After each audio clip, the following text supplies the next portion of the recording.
আপনার পুরসভার মেয়াদ তো এখনো ছিল, আপনি পুরসভা থেকে পালালেন কেন? সেই প্রশ্নের উত্তর এই সদনকে দিতে হবে। তুমিও আমার আন্ডারেই মেয়র ছিলে, হ্যাঁ, সুতরাং তুমি আমাকে শিখিও না প্লিজ। আমি বিশ্বাস করি রচিনবাবু একা করতে পারেন না স্যার। আপনার নাম নিয়ে কোনো সরি স্যার, আমি জানি না, নতুন, মাফ করে দেবেন। কিন্তু স্যার আপনি একটা ক্যাবিনেট মিনিস্টার, আপনি দাঁড়িয়ে যদি এরকম ভাবে কথা বলেন স্যার, তাহলে তো আমরা আপনার আন্ডার, আপনারা ক্যাবিনেট মিনিস্টার স্যার। মাননীয় মুখ্যমন্ত্রীকে আমি অত্যন্ত ধন্যবাদ জানাই, কৃতজ্ঞতা জানাই মাননীয় পৌরমন্ত্রীকে, যেরকম একটা সিদ্ধান্ত কলকাতা পুরসভার জন্য আপনারা ভাবনা চিন্তা করেছেন।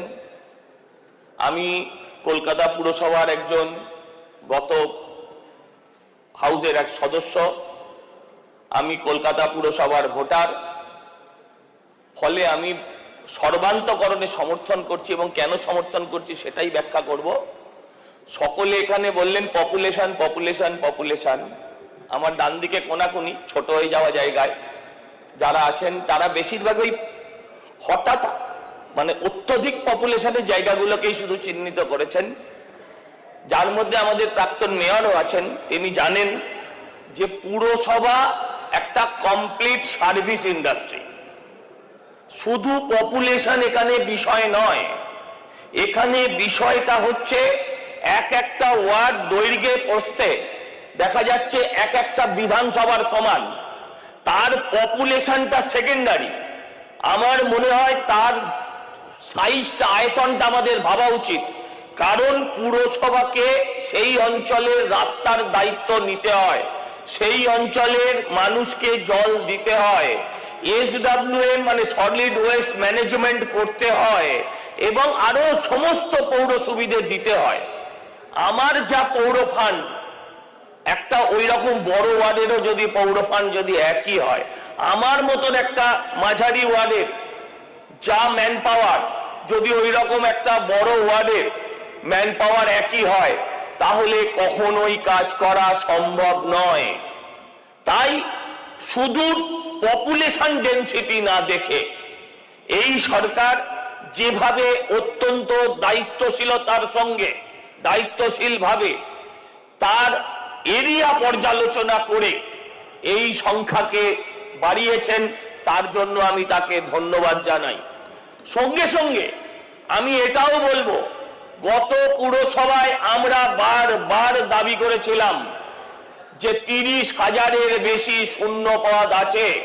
আমি বিশ্বাস রাখি, আমার দাবি করার প্রয়োজন নেই, মাননীয় মুখ্যমন্ত্রী এবং মাননীয় পৌরমন্ত্রী তারা শুধু ডিলিমিটেশন করেই থামবেন না, এই খালি পদগুলো পূরণ করতে হবে, তবেই প্রপারলি মানুষ সার্ভিস পাবে।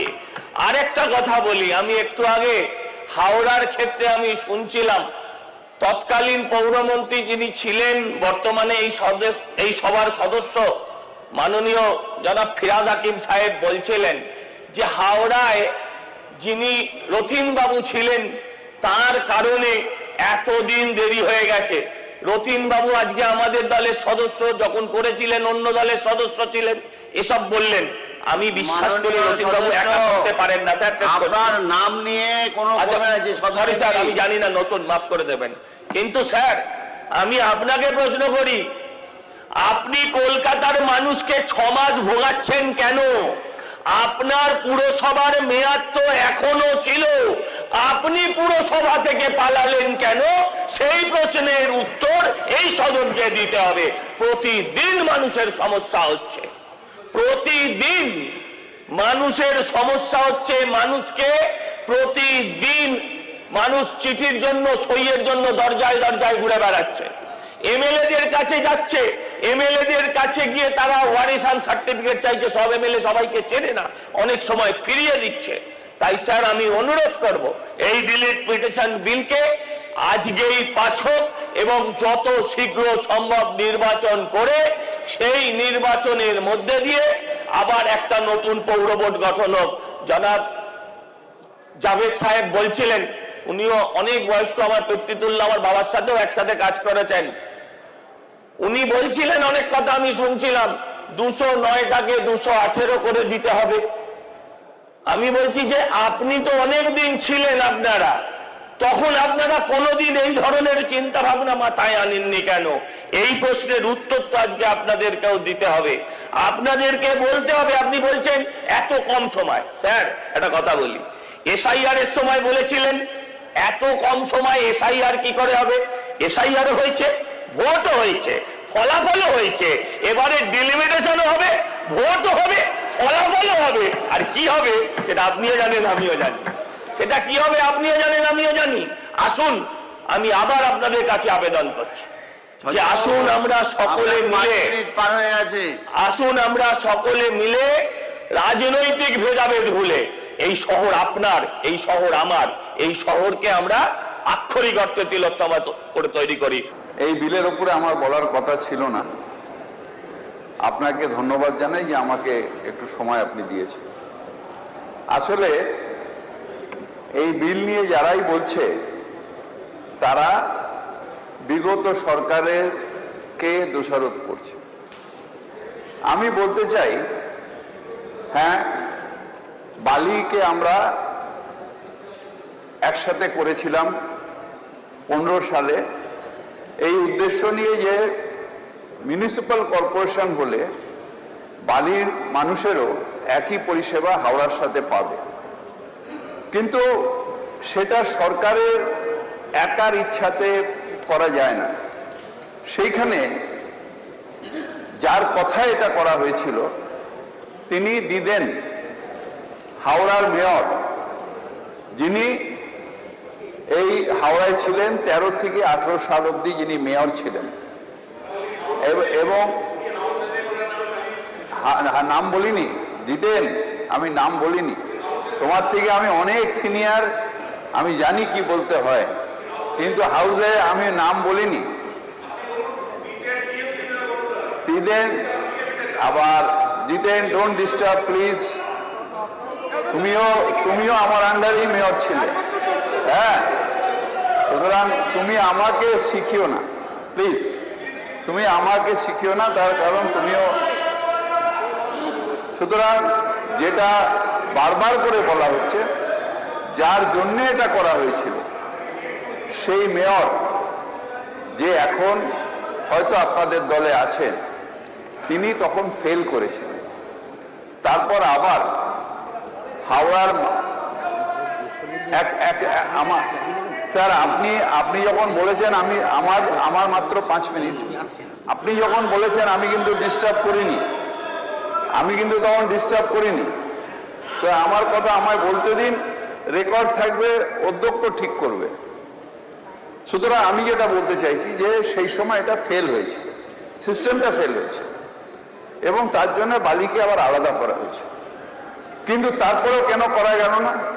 তার কারণ তারপর যে বালির জায়গাতে যখন এটাকে আলাদা করা হলো, সেই বিলটাকে এখানে পাশ করার পরে রাজ্যপালের কাছে পাঠানো হলো, এবং মানে অনেক দিন ধরে রাজ্যপাল সেই বিলটাকে তার কাছে রাখলেন। নিশ্চিতভাবে লিগ্যাল ওপিনিয়ন নিয়ে যখন উনি দিলেন এটা 26 সালে, সেই সময় আমরা যখন বিলটাকে আবার আনলাম, সেই সময় প্রায় ইলেকশনের সময় হয়ে এসেছে। তাই এটা আমাদের কাছে বাধ্যবাধকতা ছিল, কোনো ইচ্ছে করে হাওড়ায় আমরা পরিষেবা বন্ধ করার জন্য এটা করিনি। হ্যাঁ, তাপসদা হাত তুলছেন, তাপসদাও আমাদেরই অংশ ছিলেন, সুতরাং এটা করিনি। আর এই যে কন্ট্রাক্টর করছেন না আমাদের উমেশ ভাই যে ছিলেন, आपको तो देखा जा रहा है जो कॉन्ट्रैक्टर के साथ आप बैठ के मीटिंग कर रहे हैं और बोल रहे कि आपके पार्टी टीवी में जो है उसको ये कर रहा है। সুতরাং কন্ট্রাক্টরকে পাওয়ানোর জন্য নয়, প্রসেসের ভুল হয়েছে, একটা মানুষের উপরে দায়িত্ব দেওয়া হয়েছে, কার্যবিবরণী থেকে বাদ যাবে। You cannot make an allegation. আমি কোনো আনপার্লামেন্টারি কথা বলিনি স্যার। আমি 5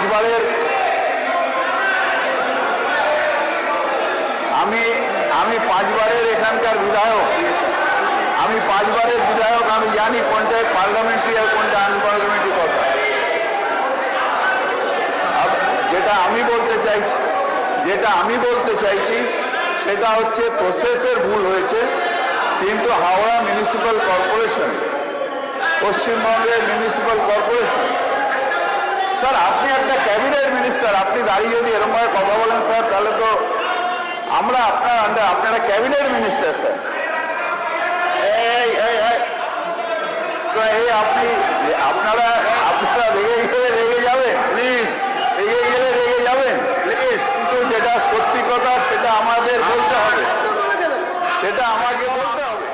আপনার সময় শেষ হয়েছে, সিস্টেমের ভুল। আপনার সময় শেষ হয়েছে, বসে পড়ুন, বসে পড়ুন।